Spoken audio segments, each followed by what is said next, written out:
একটা কথা বলবো হচ্ছে বাঙালির সমস্যা নিয়ে। মানে বাঙালির নেচার আসলে কীরকম জ্ঞান অর্জনের ক্ষেত্রে সেই জিনিসটা আমি বলি। সাপোজ আমি একটা সবচেয়ে ভালো একটা উদাহরণ দিয়ে দিয়ে হচ্ছে, সাপোজ বলছে যে বিবর্তনবাদ। কথা উঠলে বলবে বানর থেকে মানুষ হয়েছে, এইগুলো পড়তে হবে না, এগুলো খুবই খারাপ জিনিস। ও জীবনে কোনোদিন পড়তে বসে নাই, 100% ও জীবনে কোনোদিন পড়তে বসে নাই। ওই ওই শব্দটাই জানে, আর ওই ওই লাইনটা জানে, আর এর বাইরে একটা জিনিস ও পড়তেই বসে নাই। ও কোনোদিন ইচ্ছাও করে নাই যে ওইটা আমি পড়ি, একবার দেখি সত্য মিথ্যা সেগুলো তো কাহিনী টাহিনী পড়ে, ও পড়বিরে বসে নাই। বাঙালির স্বভাবটা হচ্ছে এরকম যে ও না পড়ে অনেকটা, আমি একটা গল্প দিয়ে বোঝাই। সাপোজ একটা গল্প হচ্ছে, কিরে বন্ধু, মিষ্টি কীরকম লাগে রে?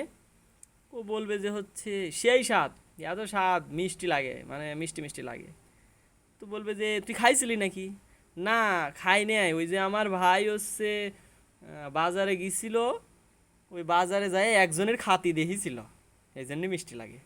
মানে এই ধরনের মুভমেন্ট হচ্ছে বাঙালির, এমন খারাপের খারাপ জাত।